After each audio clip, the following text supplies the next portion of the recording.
A friend of Doggett's appears to be traveling slowly back through time, day by day. Accused of his wife's murder, he intends to unravel what brought him to this hell and who could have wanted her dead. This is not happening. This is not happening. Oh, it's a reunion show, Andrew. It's a reunion show.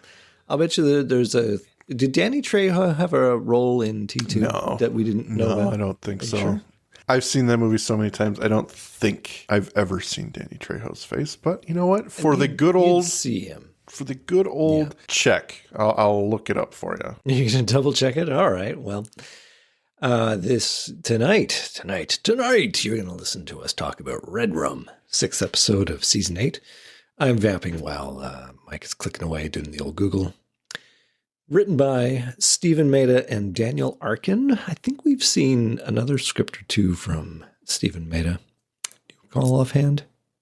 It's familiar, isn't it? Yeah. Okay, well, how about I'll Google that while you Google yours? Yeah, I don't think he's in there. Stephen Maida, he did Brand X. Brand X! Mm. Good episode. I know. It was your favorite of season 7, in fact. It was.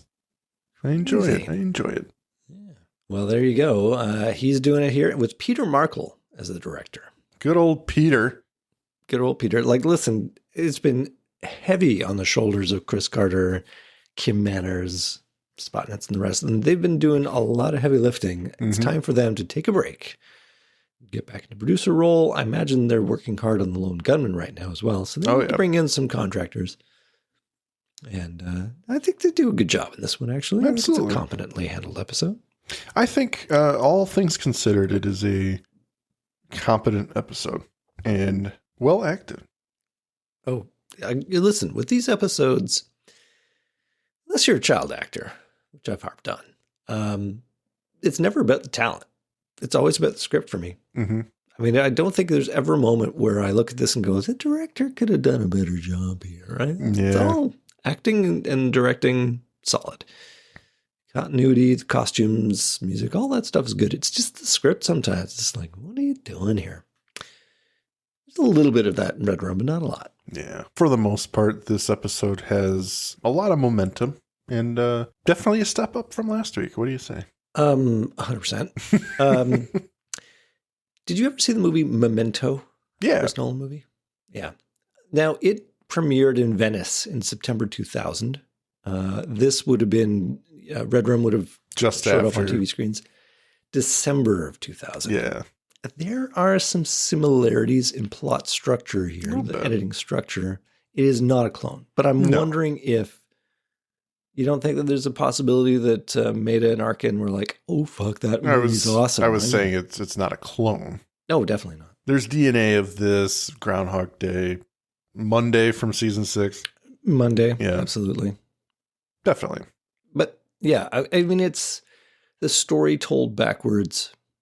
And I'm only bringing up Memento because it is one of my favorite movies. So when I saw this and structure where we're going back in time and then there's a twist which allows us to go forward, that is very much what happens in Memento. Mm-hmm. Obviously, they've got a lot more runway to do it better. Right. But it's very similar. That's all I'm going to say here. I obviously have no proof, Your Honor, to accuse them of. I would venture to say there are strands of DNA from that movie in here, but I'm not going to claim that this wasn't written before or after. I don't know. So, well, they would have to have been in Venice, the Venice Film Festival to watch it because that's true. It didn't premiere in the U.S. until March of 2001. So maybe just wavelengths were the same. Yeah, maybe something in the air. Yep. Who knows? Or they're buddies with Chris Nolan, like, shit, Chris got a great idea. I'm going to do that. That would be an interesting episode. If he came on board for an episode, that would be pretty cool. That would be cool. Get the Joker in there. or it'd be terrible. Or it'd be terrible. King comes on and it's like, ugh. Yeah, good old Chinga. Mm-hmm. All right, well, what do you say we get started? Is it time to murder this episode? Yes. Let us. Oh man, it don't work unless they're nautical themed. I tell you, that's true. Well, We stare through a spider web hovering over a man's face as he lie in bed. The diligent arachnid's legs flicking about as it crosses over. The man opens his eyes, and the camera spins right side up as he blankly stares at the eight-legged intruder. Sitting up, we see he is in an orange jumpsuit, a convict. Right cheek has a red scar. His cell door opens and an officer retrieves him. It's time.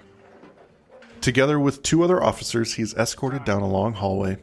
Agents Doggett and Scully stand at the other end, and the convict calls out to his friend Doggett. John informs everyone that the press got word and it's like Woodstock outside right now, suggesting to postpone the transfer. The man's confused. Transfer me to where? Doggett's eyes unenthusiastically move to the convict. The officers escorting the man decide to go through with the transfer. There's no avoiding them. Once again, the convict asks for his friend. What's going on? From the darkness of the hall, the door opens to daylight. A crowd of reporters clamors to get a glimpse, a word from, anything from the man being escorted out. The agents and officers try to keep them at bay, barely successful. As they proceed, Doggett spots a clearing. A man stands alone and begins lifting a revolver. He calls out the gun, trying to get everyone to safety. The man fires 4 shots, 2 of which strike the convict in his body armor. Doggett and the officers subdue the man, the last shot firing into the air as they collapse to the ground. The 3rd shot struck the convict in the flesh and he falls backwards.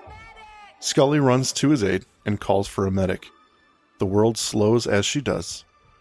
The man, now bloodied, stares up at her, and then his eyes fall to her wristwatch as she tends to him. We see the clock's second hand slow and then stop suddenly. A heartbeat, then another. The man's eyes close as he passes away.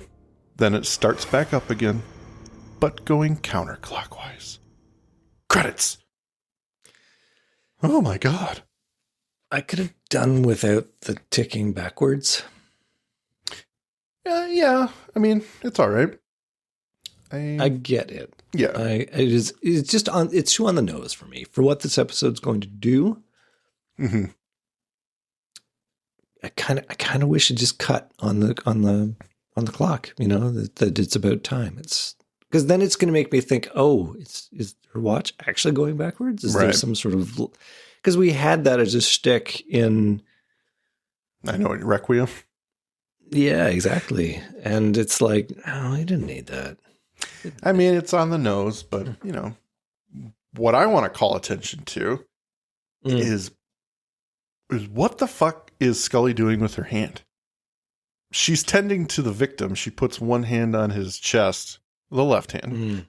But then when he's looking at it, she's like holding it up for him. And I get it. It's for the moment, for the camera, but it's so awkward. And it looks like she's showing him the time while he's dying. Yeah, exactly. Medical stuff. Because there's no way he'd be able to see it unless he's lifting and straining his head. So, a little goofy there. But it's a shtick. Like I said, I didn't need it. And now I need it even less because of the way you called it. Yes. As much as it's unnecessary, I do like the sound effect as the clock stops, and then when it kicks back in, it's all reversed sound. So good sound engineering there. They had a little fun with that. Even the ticking is backwards, which is neat. Okay, I'm going to save a lot of my negative Nancy commentary till final thoughts. So, all right, I'm ready to proceed. We come back. It's Thursday, December 7th. We're back in the jail. The man awakens, a scar on his cheek. Again, he's alone in a cell. He immediately checks his neck and chest for the bullet wounds. Nothing. He looks to the corner above his head. The spider is still there with its web. In comes Scully and Doggett. She unceremoniously whips out a piece of evidence, a key card in a bag, and asks him if he knows what it is. He claims he does, but he asks her who she is. Doggett shakes his head. Don't even, Martin. Martin begins to plead for clarification. He doesn't know what's going on, how he got here, and the way everyone's acting. I swear to God, John cuts him off, do not play this with me. He won't be party to some half-assed 11th hour insanity defense. When Martin begins to protest, we see Doggett lose it for the first time. It's time to start telling me the truth! Editorial note. I think we all felt the tingles in our pants there. Martin stares quietly at his friend. Scully continues. This key card, you recognize it. He does. They use them at the apartments, and for all he knows, it's his. It is. Found in the dumpster behind the Strand Hotel. Doggett accuses him by laying out a theory. You had just enough time to drive to Baltimore, commit the murder, drive back to D.C., toss the key card, and make it look like he was watching TV all night. Martin is shaken at the insinuation he's committed a murder and once again begs for clarification. Doggett then holds up a photo of a dead woman. Martin's immediately emotional. It's his wife, Vicky. He backs to the wall, sobbing. This is not happening. Title of the show, Andrew. This is not happening. Whoa, they put the title in the thing. The trio are interrupted. The court van is ready. At the Baltimore Circuit Court, Martin arrives with an officer who walks him through the courthouse to the hearing. It's a packed house with people from both sides. He sits next to a woman, his lawyer Janet. She tells him dignity is his strong suit, and to play it. He sits, staring off, and she reminds him not to lower his eyes, so not to look guilty.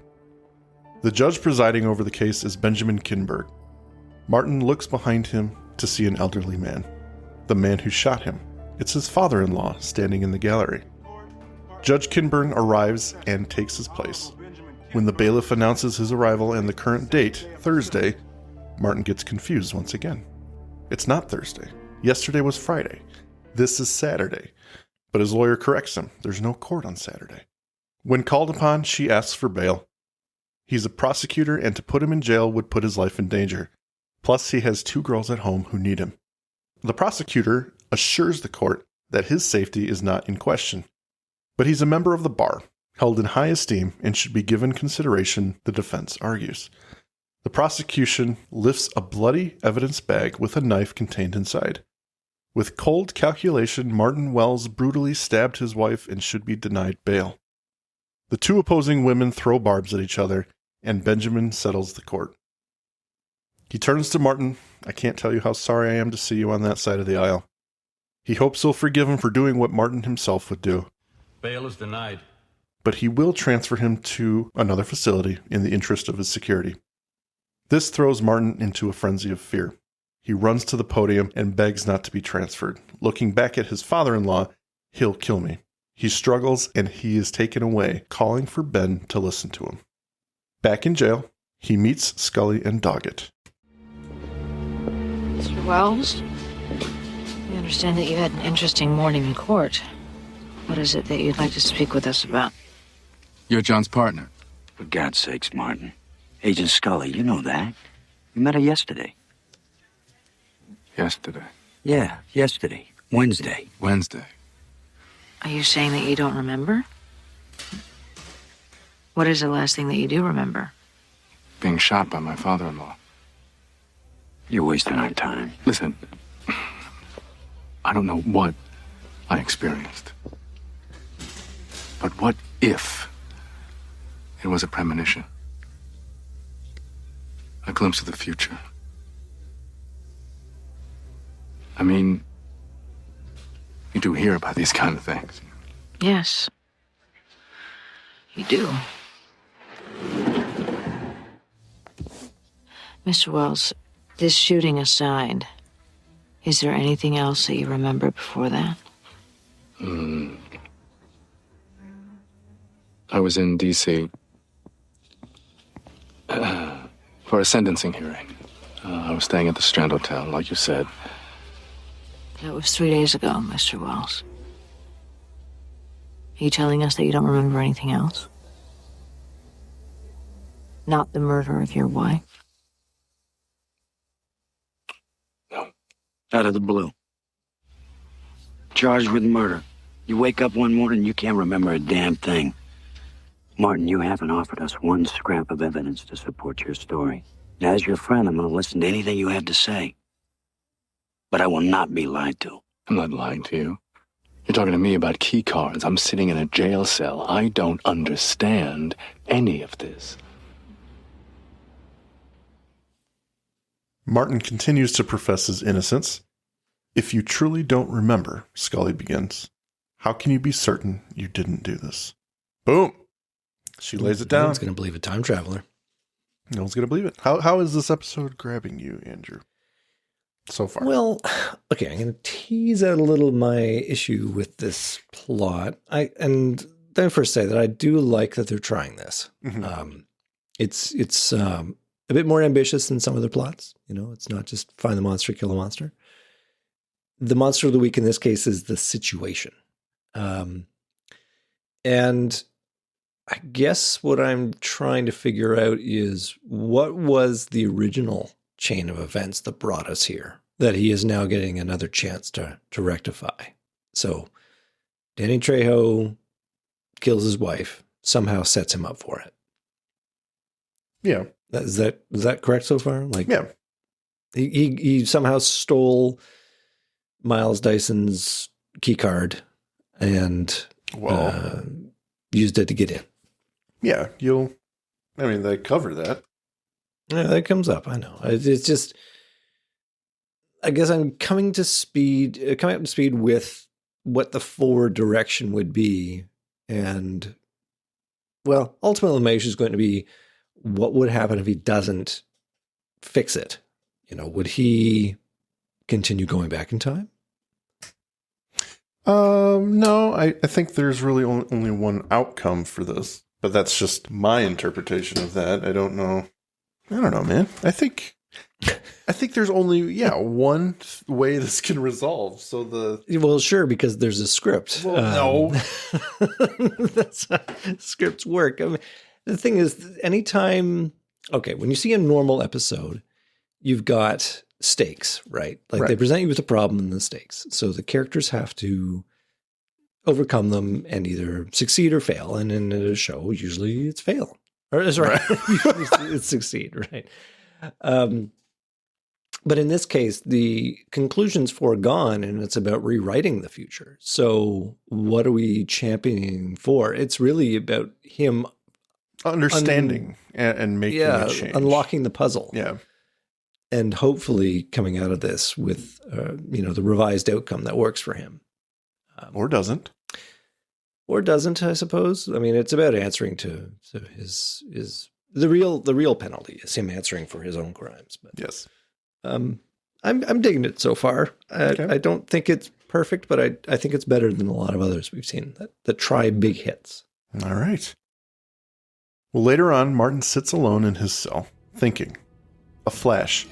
Shattered glass slowly playing backwards. A woman, his wife, gasping for help. A knife coming down. He jolts back to consciousness, rubbing his head. He looks up once again to see the spider web and its creator. He snatches it down and stomps on it furiously. Later on, his daughters are brought into the visitation room with him. For the first time, we see Martin smile as he hugs his reluctant children, brought in by their nanny. They want to know when he's coming home, but he has some things to do, he says. He'll be coming home when they're done. One of his daughters says that Grandpa told them they won't let him come home, and he's just a lying son of a bitch. He is. He caresses their heads once more and hugs them. Another flash. Unbreaking glass, pearls bouncing back, a woman rising up from a crashing coffee table. He asks Trina, the nanny, to get him something from the girl's room. The next scene has his lawyer walking in with a pink teddy bear. She eyes him, unimpressed, and hands it to him.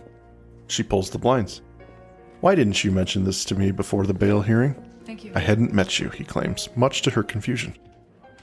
He pulls out the nanny cam, to her distaste. I wish you had discussed this with me.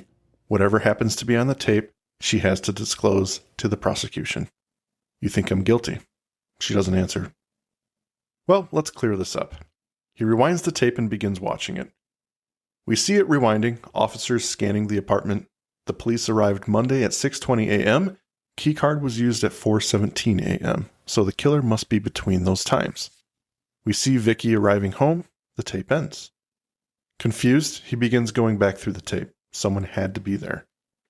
As the tape plays at extended speed, he stops it, seeing someone for a few frames. But it's him. Janet isn't pleased at all, convinced this proves his guilt. It's a little ambiguous, but basically as he rewinds, we see the officers doing the investigation, then Martin peering into the room ominously, than his wife arriving home. So in normal order, that would be reversed. And it implicates him. He's there. But does it make him guilty? Does it make Well, he him never guilty? said he wasn't there. He didn't actually give them a narrative. Right. At least not yet. Not in the course of this episode. I would just like to point out, I love how they're calling this a nanny cam. Yeah, it's just a handy cam. That's a video camera. It's so ridiculous because literally, Yeah. it's hilarious just watching him pull that out of the stuffed teddy bear. Even with extended play mode, you might get 4 hours. Right. Of tape. Yeah. Like, how is this your babysitter cam? I don't know. It is 26 years ago, but still. They had protocols things in place. And he's a prosecutor. He must be successful. I don't want to delve too deeply into why they're recording their daughters with this tape, but disgusting. It doesn't really work for him anyway. It's unfortunate. Yeah. Well, we come back from commercial. Martin opens his eyes in his cell. No scar on his cheek. He glances again at the bunk above him, and sure enough, the spider is there building its web. He stares at it for a moment, and then an officer interrupts him. "I'm not going anywhere," he declares. I'm not going. "If I go, I'll get shot. Can't transfer me." But the officer isn't here to transfer him. His lawyers want to see him. This time, Martin enters a room with a man, Brent, and Janet, who we know as his lawyer. Brent assures him they'll beat this. He has with him one of the country's best criminal defense lawyers. As he begins to introduce her, Martin interrupts. "We met," and then he goes on. He's been thinking about the tape all night, and he doesn't see why she would have to disclose the information on the tape to the prosecution. Brent and Janet are both lost. He continues. "I showed you that tape in good faith effort to clear my name, not as an admission of guilt." But they haven't met, she states. Brent asks about the tape too, and Martin clarifies, the nanny cam. Brent's here to introduce Martin to Janet. "We met yesterday at the bail hearing." "The hearing hasn't happened yet, Martin. Do you need to talk to someone?" It's such a confusing scene. I really love the nanny cam. You know, the incriminating thing I showed you yesterday. that thing that you weren't happy about? And I would love it if at one point he said, "Yeah, just forget I said it." Just forget it. Forget it. Not important. Yeah, I'm just, my head. I get my head. Or at least I will later today. Well, they tell him that this is Wednesday the 6th, and confronted with this information, Martin says, "Yesterday you told me it was Thursday, and the day before that it was Friday." The interaction has left a sour taste in Janet's mouth as she watches Martin rail. What has Brent gotten her into? Martin realizes it's all backwards as he trails off, pondering. Brent suggests speaking with someone about his stress, but they're optimistic they can have him out tomorrow afternoon. The prosecution's case is weak, and what's more, they don't have any physical evidence or the key card. But Martin knows that's only a matter of time. In the yard, on the roof of the jail, the convicts all take their time, play basketball, lift weights, and shoot dirty glances at Martin. A young man comes up to him laughing and begins harassing him. The kid correctly identifies him as counselor. He doesn't know him personally, but Martin is directly responsible for putting him here. Possession with intent. The concealed weapon he had, though, was a pipe wrench he was going to use to unstick his baby mama's disposal. Is that believable, Andrew? I don't know. Listen, everybody's innocent in jail. Everybody's innocent. That's what I learned from the Shawshank Redemption. Yes, everybody is innocent. Martin's heard enough. He doesn't know the kid's name and he doesn't care. All Martin knows is he broke the law, and he turns away. The kid pauses and then cracks a joke. "Well, that means you must be Wife Killer Esquire." He laughs. As Martin walks away, he passes a table with men playing dominoes. Someone pushes him, and he crashes into their table, sending the black pieces clattering to the ground. Needless to say, some typical macho TV prison talk ensues. As Martin bends to pick up the pieces, Danny Trejo, yes, Danny Trejo, approaches ominously, and when Martin looks up at him, he notices the man's spiderweb tattooed hand hiding something. Without warning, the giant man swipes at his face with a hidden shiv, slicing open Martin's right cheek. The man disappears into the crowd of convicts as Martin holds his bloody cheek and screams. Whew, Andrew. Damn. Danny Trejo just causing trouble. But it's Danny Trejo, man, so it's high quality trouble. I feel bad for Danny Trejo. I like him. Well, you will. I like him. Well, no, Right, I now just you mean don't. as an actor. Wait, you feel bad for Danny Trejo? I am or do you to feel- understand he is a convict himself, and he gets a steady roll of the convict. Yeah. I mean, obviously there are more. Machete. I think he got to a point where he could write his own ticket. Yes. After putting in time as convicts. I just, I like to see him branch out.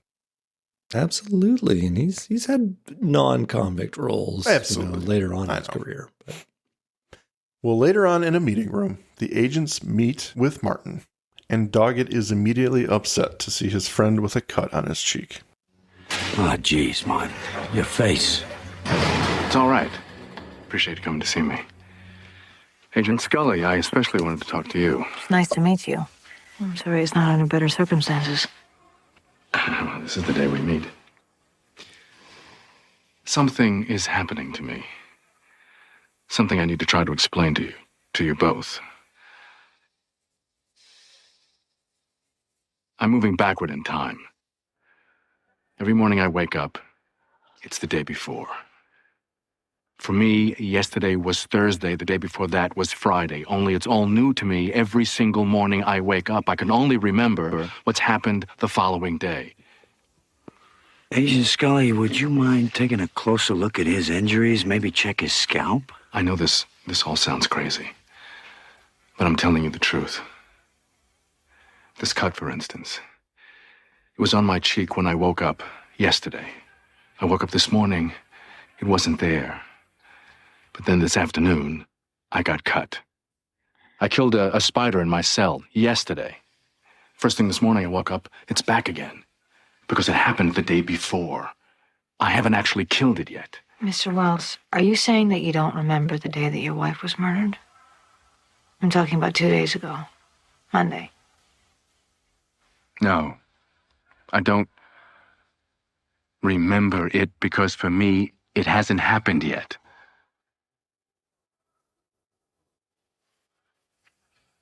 You do realize that you're not going to be able to prove this, right? I mean, if tomorrow is really the day before today, then we won't have had this conversation. Not for crying out loud. It means you're going to have to tell us all over again. Yeah, well, make sure I skip that frickin' meeting. Doggett's mood has shifted upon hearing his friend's fantastical story, and he leaves the room. But Martin and Scully share a moment.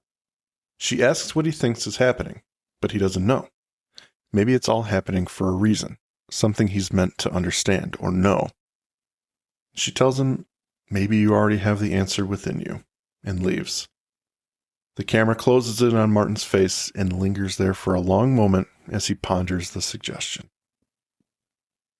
Mike, I think it is worth noting that the moment he has his revelation that he's moving backward in time, it is almost exactly halfway through the episode. Mm-hmm. Like to the second. Yeah. Is that... That's it. That's it? Yeah. I thought you were going somewhere. Well, it is a structural device for the episode. I think it's good. It's kind of like, yeah. I mean, we know what's happening from the beginning, basically, but yeah. It's kind of like where they catch the bad guy in the middle of the episode, and now how is it going to continue? So now that he is clued in as to what's happening, how is he going to react to the rest of the episode? And while we're stopped, I'm going to suggest something I think I'm going to try and do. Oftentimes I say, I'd love to recut this, add this scene or take out that scene and see what the episode is. I think I might recut this in chronological order to see how the episode flows. Whether it's, there you go. I have a feeling it's going to be worse. Well, it's yes, because like Memento, the structure of it is Martin's adaptation to the circumstances as time goes on, Right. as time goes in reverse. But it might be interesting the other way too. You just see him slowly forget things. Yeah, exactly. Oh, man. It's that time, everyone. The Magus Media Production sales pitch. Please check out our homepage at magusmediaproductions.net so you can stay up to date on all of our shows. Check out our Facebook group, facebook.com/groups/Magus Media Productions, both of which have our Discord link on it, where you can join us for live shows as we record them for future release. At Magus Media Prods on X, our Patreon, patreon.com/magusmedia, where a $5 donation will help us keep the lights on and bringing you new content, and you get some stickers. Thank you for your consideration and support. Martin begins an investigation.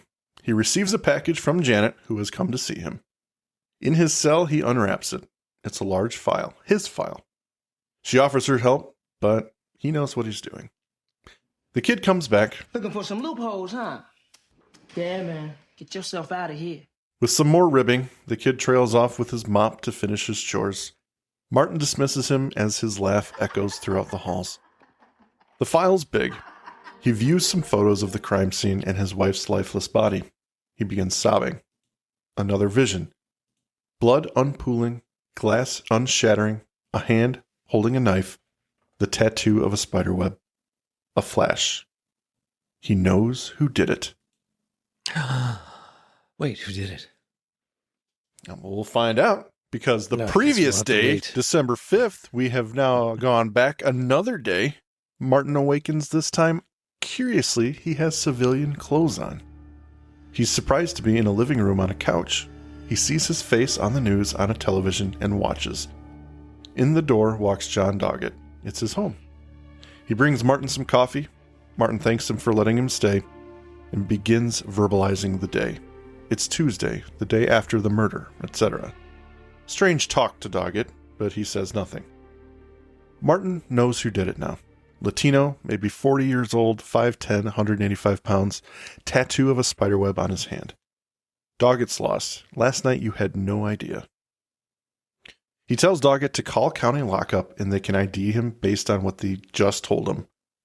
Doggett leaves to do so, and Martin turns up the television to see his father-in-law talking to the news, sobbing. Coming back, Doggett has bad news. No one in county lockup fits that description. Martin pieces it together a little.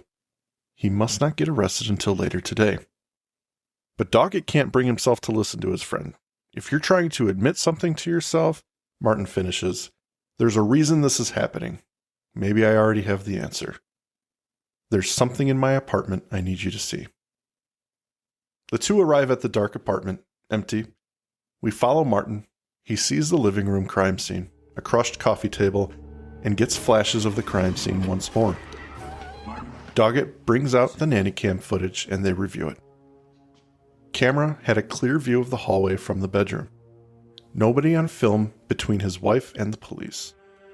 But Doggett sees something in the mirror on the frames showing Martin in the apartment. The sun. How could that be? This makes him appear more innocent than guilty, Doggett says. The only question is how this happened. Martin ponders. The killer turned off the tape. There's a remote for the nanny cam, but only he and Vicky knew where it was. Are you sure about that? They go to Trina, the nanny's house. They pound on the door and Doggett identifies himself loudly through it. She cracks it open, cautiously. Immediately she's emotional. Martin begins grilling her. She knew about the nanny cam remote and told the killer about it and gave him his key card as well. Doggett's spidey sense goes off, and he covers the peephole with his palm. She begins playing dumb. She wasn't even there that night. Doggett interrupts her. The first thing you're supposed to say is, what nanny cam? He kicks the door open, knocking the Latino man with the spiderweb tattoo to the ground. He pulls a knife, but Doggett rocks him across the face and lifts the guy's hand. A spiderweb tattoo. Trina cries out apologetically to Martin. He said he would hurt her family, and he made her give it up. Whew. Andrew. Big revelations. Big revelations. We're getting some resolution a little quickly here. So obviously this can't be the end of the episode. Nope. It's not going to have a happy ending just yet. Not just yet. I liked that Doggett covered the peephole. Like he knew someone was harassing her from the inside. I think that was kind of cool. It's a nice touch. They will do this on episodes. They'll add little tweaks that elevate it and are I've said this about other episodes. It's like, this episode's fine. But then they do this one thing where you're like, oh, that's actually pretty cool. Nice character note. They did it here. Good stuff. Good stuff. Well, at the police department, the man sits in interrogation alone. John exits the room. His name is Cesar Ocampo. He's got a rap sheet and he knows the drill. Martin suggests they may not even need him. They have a witness. But she's so scared she may not be reliable. Martin wants to talk to Ocampo directly. That's good, because he only wants to talk to him. Entering the room, Martin circles silently and then asks one question. Why? You don't know? You got my name, my record, and you can't figure it out? Cesar Ocampo. I don't know you. I never prosecuted you. Hector Ocampo, my brother. What was the charge? Possession with intent. $50 worth of rock. It was his third strike, remember? Yeah, I remember. I did my job. You sent him up for life. I did my job. I do it 10 times a week, every week of the year. And for this, my wife is murdered. You take away my dignity, my reputation, my life because your dirtbag brother is where he belongs? Brady versus Maryland. Hey, you know what I'm talking about. Brady versus the state of Maryland. Prosecution's got to turn over exonerating evidence. You had the word of 3 people. That wasn't Hector's rock. It was in a jacket that wasn't even his. Left beside him in the club. You knew that. You knew that. And you suppressed the evidence. Are you trying to tell me that your brother is not a drug dealer? My brother was a busboy when you sent him up. He had 2 strikes on him. He wasn't dealing no more.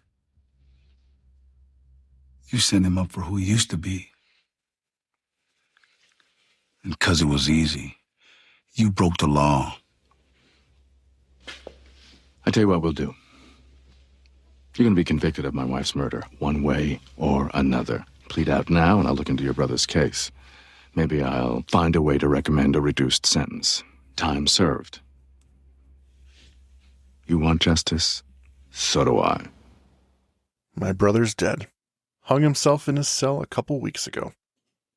Doggett interrupts the interrogation and summons Martin out. He tried to stop them, but they feel they have a case, and officers come forward to arrest Martin. He doesn't fight it. There's nothing to be done until the next day. December 4th. Martin awakens in his hotel. Immediately, he sits up. It's 2:08 a.m. He picks up the phone to call his wife, but only gets the answering machine. He leaves a desperate message telling her to get out. He's on his way home. He heads to Doggett's house and asks for help.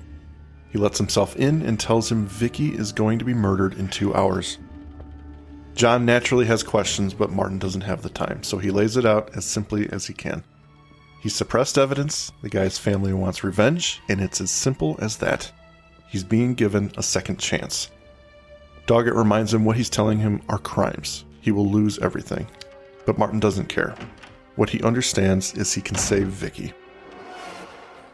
Martin leaves for his apartment. When he arrives, police are everywhere. He rushes in to find officers in his apartment, but no one is there. They've checked. He tells them his wife will be attacked at 4:17, but the officers inform him it's 4:20 now. They offer to sweep the neighborhood a bit, and if he needs them, call. They leave Martin alone. He picks up the phone and calls his father-in-law asking if Vicky is there, but she's not. She left hours ago. A click at the door. Martin grabs a knife from the kitchen block and waits by the door as it creaks open. He raises it and jumps out, about to slash. But it's just his wife, startled. Thankfully, he hugs her. She got a flat on the way back, so she's been late.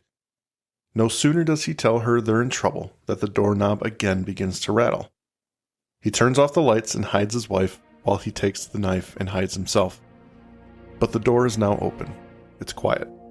He searches the apartment, and as he gets to the living room, the attacker blindsides him. The two struggle fiercely to gain the upper hand against one another, Martin eventually losing the battle. Vicky screams. This gets the attention of Ocampo, who forgets about Martin and chases after her with the knife. They struggle, and he rips off her pearl necklace, throwing her down to the ground through the coffee table. Martin tries to get to his wife by crawling. She reaches for him, screaming. Ocampo comes over to her and pulls her head up, displaying her neck. As he brings the knife up, 2 shots ring out, striking Ocampo center mass. He falls to the ground, revealing Doggett behind him. The married couple crawl to each other and hold each other, crying. Scully comes in to witness the scene. Doggett asks Martin about the second chance he spoke about. And as Scully kneels down to check Ocampo, she rests her left arm on her knee, and Martin catches another glance of her wristwatch. The clock stops, and then after a moment, clicks back clockwise. Natural time restored. 3 months later, in the Maryland State Penitentiary, we close with a monologue from Martin. The passage of time in prison is not in a cell of brick and mortar, but in one of hopes dashed and tragedies unaverted. How precious, then, the chance to go back only to discover that in facing the past you must face up to yourself. That exiting the prison of time doesn't free you from the prison of your own character. One from which there is no escape. Credits. Hey, Mike. Yeah. You know how I feel about episodes that end with a monologue? You don't feel it this way. Incorrect, sir. But I wanted to ask your opinion as to why they chose to do one here. Why did they feel the need to do one? I don't think it's bad here. It's not so much that he's explaining something that needs to be explained. Mm-hmm. I think it's more, I mean, it would have been better. And I'm not recalling the last scene right now, but I don't think he's writing in a journal. I think if he was writing in a journal, that would be more poignant. Like we're reading his thoughts, but yeah, I mean, this works. I don't find it as egregious as other episodes. Because he's not laying it out. He's not like, this was so confusing that we need to wrap it up. What we needed, the only reason this scene is here is to give us the pathos that he did wrong and he's paying for his sins. Like he doesn't have a happy ending. You know, he saved his wife, but he's lost his career. So, right. You know, my initial instinct was the episode should just end when he sees the watch on Scully's wrist, now going forward. And that's a nice, you know, I didn't like it at the beginning, but if they're insistent on it, then that's a nice little through way to sum it up. You know, time is not going to go forward for him. Right. Fine. But then they throw in this coda that I don't, it's poetic for no great reason. It answers the question of, you know, what happens to his career. And that's it. And it does it with a little bit of poetry. So sure. Yeah. This one never struck me as offensive. There are worse ones. Yeah, I get your point. I don't think it's terrible here. I wish there was another way. I wish there was another way they could get and there probably are. I mean, he could be in a jumpsuit on the other side of a glass talking to his wife or talking to Doggett and realizing those things or something. But, you know, I think the little summation of how he is where he is, that's fine. I wonder if it would be better if he's just in the cell watching the spider build its web and there's no monologue. It would be... I'm a weirdo who thinks sometimes like dialogue actually brings an episode down because it exposes faults. Whereas if you are just watching a scene and you get to see how actors emote, that can be more interesting. But well, absolutely. There are pros and cons to both. Yep. I think they chose the simpler way for sure. More direct. Would you like my final thoughts, sir? I would. Well, Mike, this episode has an interesting plot device, and we have some quality co-stars to give the episode real depth. Joe Morton is almost perfectly cast as the everyman who is out of his depth, trying to make sense of a situation that doesn't make any sense. Danny Trejo, the villain with nothing to lose. This is a writer's dream, putting characters into a situation that's technically impossible and having them respond to it. Playing with the method, as they've done similarly in Monday, Field Trip, and Triangle. As our monster of the week, it works pretty well, where the monster is the circumstances rather than a monster itself. Can the characters solve the puzzle and escape? The real question should be, what happens if Martin doesn't figure out why he's traveling back in time? And will he continue reversing in time? But it's a script, so it's written and he gets out. Yeah, I think my answer to that question, because you posed it earlier, would have to be that it's because something needs to be corrected, it would just turn into a time loop. So it would be a Monday situation. He gets to do it over and over and over. Oh, and yeah. over again. I think he's stuck here until he makes amends or comes to terms with what he's done. Okay, so that implies there is a greater power that can orchestrate when you get put into the time loop. You know, God, if you will, has made a judgment on Martin that his suppression of the evidence for Ocampo justifies him being in the time loop. For whatever reason, yes. But that's, I mean, yes, it's not good, but at the same time, people commit crimes all the time and get away with it. I mean, you can't think too hard about that one because everyone would have a fucking time loop. That goes beyond this episode. That's a question for everyone. Yeah. Anyone who does a time loop, it's like, why you and not everyone else? I suppose you just have to go with that one. If we're going to bring it full circle to find the truth, then it must be that Martin himself has the power to put himself in the time loop because he has enough guilt around it to make it an issue in his own psyche. That would be my guess, that it's not an exterior force upon him, it's an interior force. I would like that. I would really like that. If that were the case, I would expect some sort of inner turmoil and him coming to terms outwardly. Him revealing what happened. I've made mistakes in my career, and this has got to be why I'm here, to correct that or something. Like it would have had to have come from him. He needs to be a more broken man who's made bigger mistakes, and that this is his moment to atone for it when he realizes the stakes are too high when Vicky is taken from him. Mm-hmm.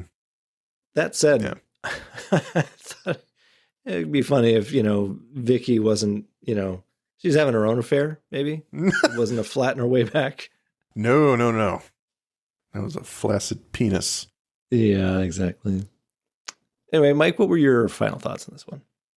I like it. This episode is good. I enjoy it. I definitely enjoy the actors and guest actors. Always love to see Miles Dyson and T-1000 back in action. Oh, back in action. Even though they never meet in Terminator 2. They share a scene in that movie. No. But that's okay. Mm-hmm. Very, very good. And anyone who follows science fiction would have made the connection immediately. I do really think that Joe Morton is a great actor and he carries the weight of this episode. And I wanted to point out that I think this was kind of a risky move so soon after David Duchovny left the show, because the agents are actually in it so little that, they're trying to make sure they don't lose an audience, right? So to have an episode center around a character that we've never seen before is kind of ballsy. So it's pretty light on Scully. I mean, she's got some quality scenes, but she's not present in a lot of the episode. Doggett gets a lot more meat on the bone. Oh, absolutely. He's in there more for sure. But I just feel like it's an interesting element. I don't think it's bad, but I think it's a choice. It's risky at this point. We're only a few episodes in, and David just left. So the only other way you could do it would be that this is happening to Doggett. Yeah. And actually the next episode, all Doggett, which is great. Yeah. But Yeah, I do like how at the end of the fight, after Doggett has put 2 into Danny Trejo, and he's there at the door going, looking all imposing, whatever, and then there's something else that happens. And then Scully runs in. It's like, why are you late? I was parking. Why is she even here? Yeah. Well, she has to check the pulse and be the timekeeper. Right. She has to be there for the full circle moment. Yeah. But it's just like, it is a little weird. And then why couldn't she just be there with him? I think that's the question. Yeah, they're both at the door. Yeah, exactly. It was strange. That is strange. But yeah, fun stuff. I think it's worth mentioning that Joe Morton co-starred with Bellamy Young, Janet, in the highly popular Scandal TV show some years later. Janet. The lawyer. Oh, yeah. The defense counsel. The show's not for me. I don't like that show. But no, but yes, you watch it, Joe Morton's amazing. He is amazing. I'll watch him in anything. But Janet is very good in that show too. I've seen quite a few episodes, despite not liking the show. Not my choice, but yeah, I mean, she's definitely good in that show as well. So cool to see them together before they were together. I don't know. Yeah. Well, I think we've turned back the clock on this episode. We have come full circle, Mike. Say it with me. No. Come full circle. No. Ugh. It's been a while since I got to bring that one out. Yeah. I think you did it last time. I did. But it has been a long time since you did it. It has. I have been merciful. I saw my wife turned on a movie last weekend, and the old guy who plays Satan or whatever in that episode, Revelations, right? Revelation? With the little kid, full circle to find the truth. Yeah. The guy who plays the old guy with the gray hair, he was in that. I think it was Four Brothers with Mark Wahlberg. And of all the movies she could have turned on, I'm like, hey, it's the guy. It's that guy from the episode Andrew hated. Yeah. Okay. Yeah. It's good stuff. But yes. Oh, right on. Well, if you would like to say goodbye to the good listeners and watchers, please do so.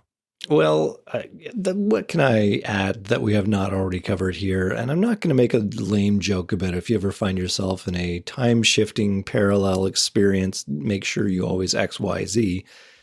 I mean, just be good in your choices in life, and you'll never have your conscience put you into a logic loop. That's really the takeaway from this episode. Unless it wants you to just try the negative.